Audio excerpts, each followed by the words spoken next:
Okay, ito po ay talagang importante itong vlog natin na video na ito. Kaya I suggest kung ikaw ay nandito na at nanonood ka na, I suggest makinig na po tayong mabuti, maigi. Dahil ito po ay pakinabang nga naman din naman kung tayo ay makakarinig ng mga taong pilosopo. Ako hindi po ako pumapatol sa mga taong pilosopo. Ayaw kong patulan ng mga taong pilosopo. Unang-una, hindi ako marunong makipagdebate. Ayaw ko ng gulo, ayaw ko ng away. No? Pero, kaya nga po ako ginawa ng Panginoon ng mga ngaral dito po sa online na ganito. Sapagkat magkikipagdebate, no. Kahit pasabihin mo dala ko yung katotohanan, I'm not good at interacting at people na parang ganun. It's not my gift. Pero kung ano yung gift mo, doon ka. Dito ito ang gift ko to say something dito sa mga vlogs na ganito.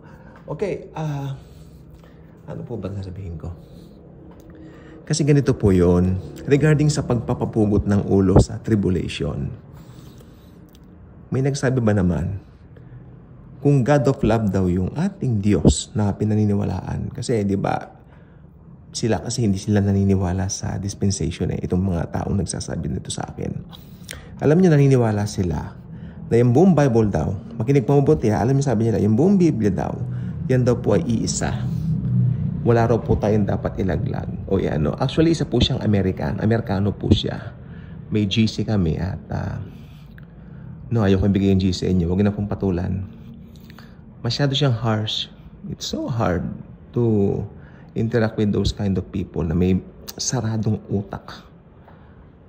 Sinabi ko lang doon sa post, we have dispensation, rightly divine the scripture, not all in the Old Testament, sabi ko, we can take and just apply to our Christian living because something like there are some verses in the Old Testament like blessings that we can claim, kako. And yet those curses, of course, that's not ours because those are belong to the people of old, kako. Nagalit, nag-react, grabe todo. Hindi naman po kayong tao na pinopost ko yung sinabi doon. Hindi ko po gawain yon. Ini-screenshot ko. No, hindi po. Ayoko. Then, tahimik na nga po ako tuloy-tuloy pa rin. No? Kasi ganito po yung point niya. Kasi hindi sila naniniwala sa pugot-pugot ulo. Naniniwala sila yung rapture at second coming, the same event. Fine. Siguro, hindi ako magkikipagdebate.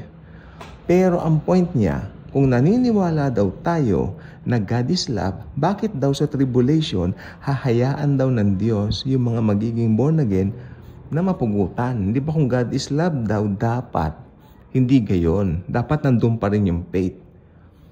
Yun na nga po ang problema. Kasi hindi po nila alam yung dispensation. Ilang beses ko na po inulit-ulit Okay. Punta muna tayo sa offerings. Kasi babalik tayo talaga sa offerings di ba? Okay. Sa old, ito na naman po tayo. Sa old covenant, mga hayop. Dugo ng mga tupa, mga baka, di ba? Ano mga hayop? Maski malilit na hayop. Because yung mga offerings, makinig mo mabuti, yung mga offerings, it represents you, the offerer. Yung offering mo represents you, the offerer. Nire-represent ka niya. Yung dugo nung, offering mo, ano man yan, hayop na yan, tupa man yan, baka man yan, whatsoever man yan, yung dugo nun, yan ang i-sprinkle doon sa Holy of Holies na anumang ceremonial nila doon, no? High priest ang gagawa noon. Nandun siya sa kaloob-looban ng templo. Then paglabas niya, pupunta siya doon sa offerer para sabihin na, hey, okay na.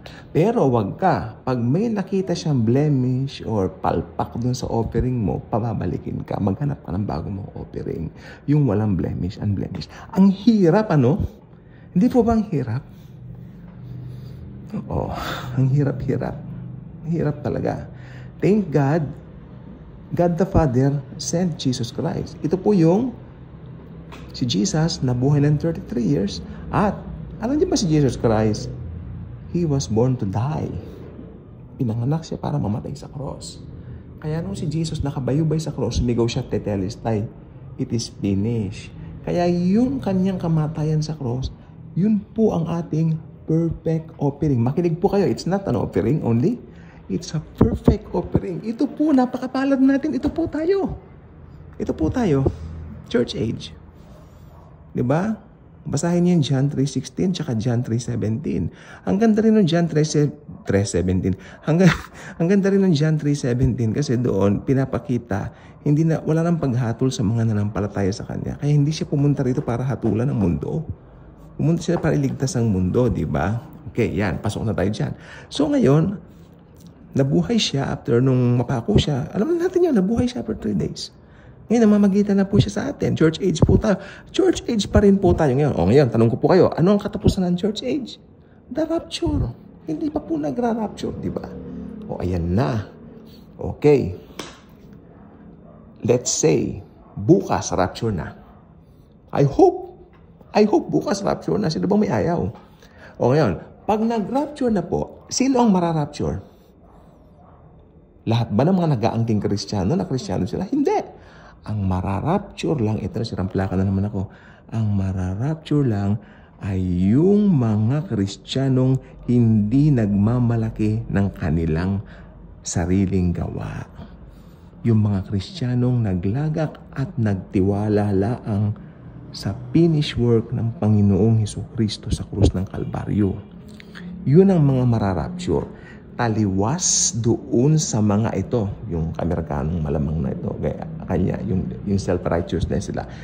Taliwas doon sa mga self-righteous na mga Kristiyano kuno na pinagmamalaki yung kanilang magagawa sa Diyos. Actually, maiiwan sila. Tahasan ko pong sasabihin. Because you're not trusting by the blood of the Lamb, the Lord Jesus Christ. Alam niyo yung kantang, nothing but the blood of Jesus. Alam niyo yun, di ba? Nothing but the blood. Eh kung nothing but the blood, anong pinagmamalaki mo? Gawa mo? Nag-devotion ka ng umaga? Meron pa nga po ako nakita sa GC. Ayan, nakapag-devotion ako, maski mag-rapture ngayon, kukunin daw siya ni Lord. Hi? Hi? Hindi mo pwedeng kontrahin yun kasi aawain ako nun. Kita niyo yan? What they are boasting? Their own works? Yes. Ito po. O ngayon, pa nag-rapture na, ano mangyayari? Nasaan na ngayon yung mga na-rapture? Siyempre, dinala ng Panginoon sa langit, di ba? Magbibigay na po siya ng reward sa atin sa kanyang Bema Seat of Christ. Ito yung hindi white throne judgment sa mga unbelievers yun. Meron tayong judgment pero hindi para hatulan tayo o i-judge tayo. Meron tayong judgment according sa mga ginawa nating mabuti dito sa lupa. Meron din po yun, pero hindi kaligtasan ang pinag-uusapan doon. Kundi yung mga mabuting gawa. Parang meron tayong mga points, gano'n. Halimbawa, ganito. Halimbawa, paano Kristiyano siya tapos wala siya nagawa? Para yung kasama ko dati sa gawain ng Lord. Naku, wala man ako nagdadalang kadalawa. Importante, mapunta ako sa langit maski wala akong reward. Kanya. O mas maganda bro kung may reward. Ako. Pero halimbawa, wala siyang reward. Okay lang. At least ligtas siya. Hindi pa. Hindi ba? Ligtas siya. Ligtas siyempre. Tinanggap niya yata si Jesus. Di ba? Pero mas maganda may reward ka. Kasi naniniwala naman ako lahat ng Kristiyano may reward. Walang Kristiyanong walang reward. Ako naniniwala ako doon. Hindi nga lang pare-pareho yung level. Okay? O ngayon, ito po. Sino yung mga naiwan? Eh di yung mga, ito na po tayo, makinig po mabuti. Ito yung mga nagpamalaki sa mga gawa nila. Ito yung mga, yung iba naman unbelievers talaga na walang hilig sa relihiyon, walang hilig sa Diyos, walang interest sa Diyos, at lalong walang pagmamahal kay Jesus. Yung mga hindi naniniwala sa finished work ni Christ, yung mga ayaw tanggapin si Jesus, yung mga nireject si Jesus, sila po ang maiiwan dito. Ngayon, ito na po ang siste. Ito na po yung topic natin. Umaba tayo. Okay lang. Paano ngayon yan? So, ibig sabihin wala nang effect yung blood ni Jesus. Don't get me wrong. Ang blood ni Jesus, forever ang effect. Forever ang effect. Pero ang problema is this. Hindi yung blood ni Jesus ang may problema. Ang problema, nireject si Jesus nung mga taong yan nung nasa church age, nung inaalok ng Diyos ang blood. Uulitin ko, huwag kayong malilito mga kababayan ko at mga minamahal kong kababayan. Yung effect ng blood ni Christ, forever ang effect. Pero, nung church age, nireject nga nila Ibig ba sabihin na wala sa kanila ng effect ang blood? Hindi. Nandoon pa rin ang awa ng Diyos sa kanila. Makinig kayong mabuti. Ngayon, bakit ko nasabing nandoon yung awa ng Diyos? Darating tayo dyan. Dahil pagdating po ng tribulation, makikita nila yung lupit ng Antikristo. Hindi ko na po sasabihin kung sino yung Antikristo. Paulit-ulit na po tayo. Isa po siyang public figure darating para magpapasamba bilang Diyos. Pero may mga hindi sasamba sa Antichrist dahil alam nilang mali yaon. Sila po yung mga magiging tribulation saints. Okay. Tandaan nyo yung mga taong yan naiwan dahil nireject nila si Jesus dito sa church age. Pero, makinig, bakit ko nasabi na meron pa ring awa ang Diyos at may biyaya pa rin ang Diyos sa mga taong ito? Sapagkat may paraan pa rin na prinubide ang Diyos para maligtas sila at sukat pa rin silang makapunta ng langit. Paano yon? Magpapugot sila ng ulo para may blood. Makinig pong mabuti. Pagdating po ng tribulation age, ang paraan ng kaligtasan ay si Jesus, faith in Jesus pa rin, siyempre, pero magpapugot ng ulo. Kasi yung mga taong yan, nag-reject kay Jesus sa church age. Kaya dito po kung tutuusin nga po, naiwan sila, kung tutuusin, wala nang pag-asa yan kung tutuusin. Pero nag-provide pa rin ng Diyos ng paraan para maligtas sila sa pamamagitan ng pagpapapugot ng ulo nila. Yun po yun. And I cannot break this. I cannot just tell this doon sa mga tumutuligsa sa doktrina ng pagpapapugot ng ulo ng mga saints pagdating ng tribulation. Dahil hindi nila tatanggapin at hindi nila uunawain yaan. Okay? Sirang plaka na paulit-ulit, okay lang. Okay lang. Kaya kayong mga nakakaalam ng katotohanan, huwag tayong mapipikon. Although ko medyo nakakasawa rin kasi minsan na totoo lang po maniwala kayo. Nakakainit din ang ulo, gigil din. Pero sa totoo lang po, tao lang ako.